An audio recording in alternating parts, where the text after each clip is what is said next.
Hello, my name is Razgrease2006, or Alex Rothermel in real life, but Razgrease2006 is my username on PB Nation, and I recently posted a thread about some O-ring mods that I did to the bolt, and I figured I would just make a video to kind of explain some of them, and just to give the core concepts. This is a pm8 bolt that has been undergone the 8.9 modification, and this pm8 has been bored out, I don't know if the camera can see, to have a reduced operating pressure, but these O-ring mods will work, I think, in just about any die matrix, as long as your die has an LPR. So this will probably apply to pm5, pm6, and pm7 as well.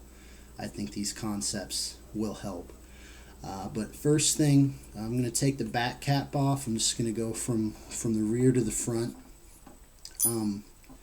These are 011 O-rings, the same size as what the die manual calls for, but they are Viton O-rings, and their durometer is 75. The ones in the manual call for a durometer of 70, and what I've found is using the O-rings that die calls for, I would need to gunk a lot of lube onto this to make it seal correctly, and I would just get a little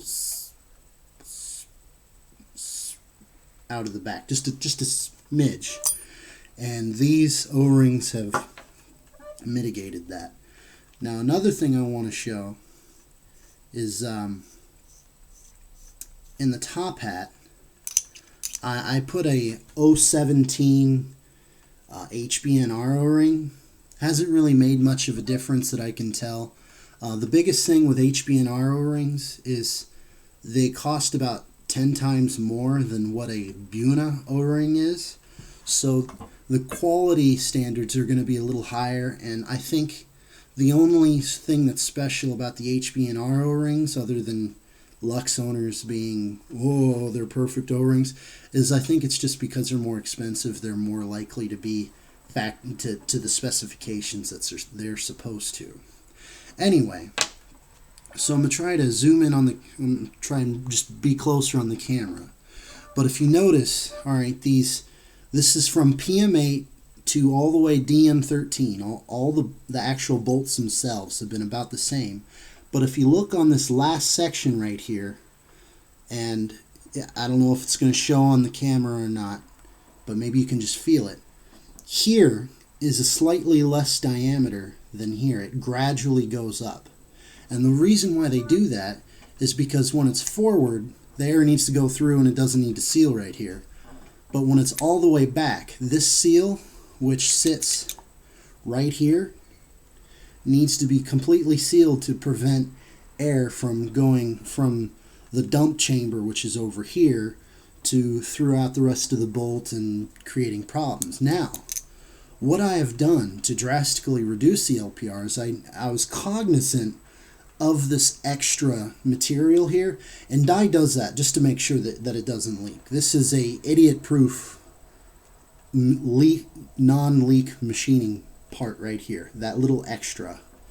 So now that it's warm, I don't recommend doing this when it's cold because cold just ruins things. I put a 014 durometer 50, 20 points less than stock, O-ring inside my top hat, and you can check how this fits by just putting it on, taking your top hat and going backwards like so. And what I've noticed is because the O-ring is much softer, it is able to slide over it much easier than before, but it's still getting a good seal. Like you can't see it, but it's sealing. And then the other thing to keep in mind is the whole reason why we have to turn our LPRs as high as we have to is there's two types of friction that we care about in paintball.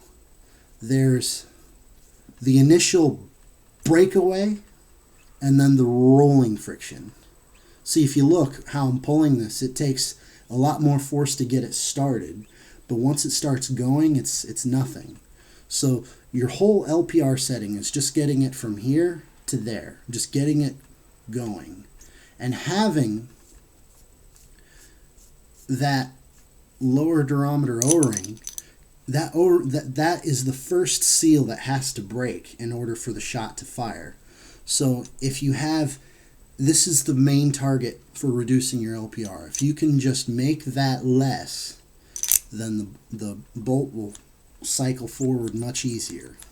You'll have a lower LPR setting, you'll have less recoil, and it'll just be a lot better.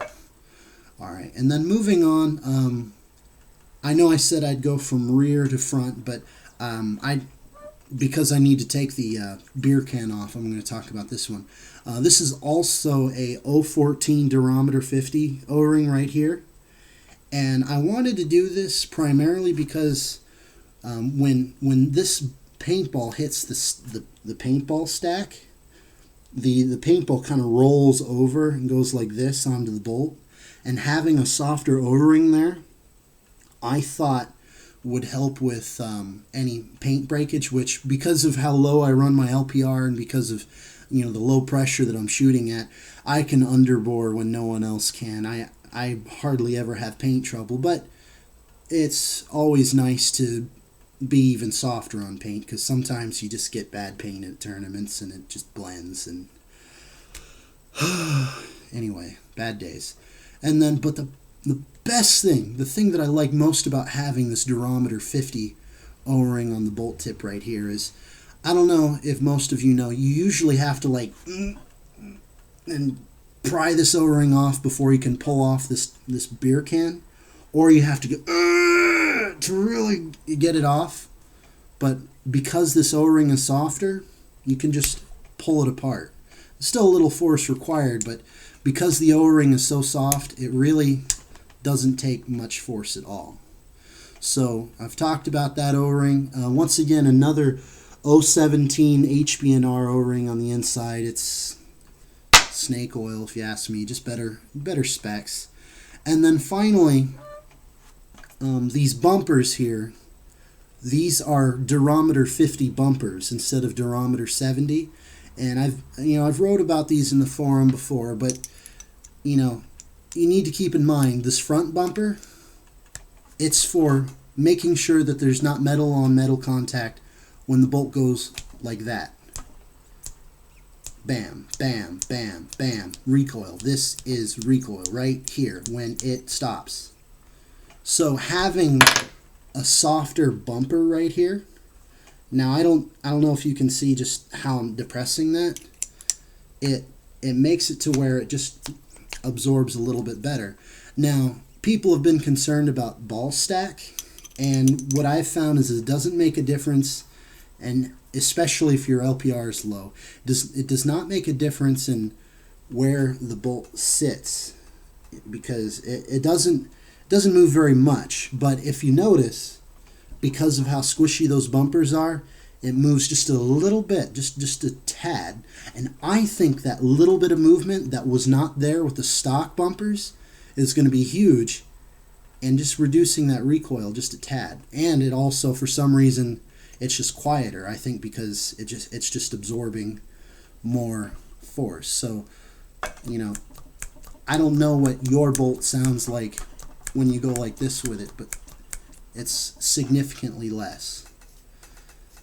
And then just to remind you, this rear bumper, this is for when the bolt gets sucked back.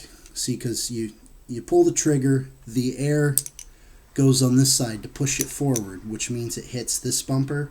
And then after your 18 milliseconds or 21 milliseconds of dwell is over, then the air gets redirected from here to here, and it pushes it back.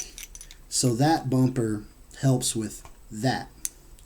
And just being a little extra squishy, just having 20 points less durometer, I think helps quite a bit in making this quieter and making it have less recoil. And if you can see, There's not a whole lot of extra movement. It's just a little gushy. That's all it is. And I can't think of anything else in particular with this bolt. I pretty much covered all the O-rings, so I hope you enjoyed it, and I hope I didn't ramble for too long.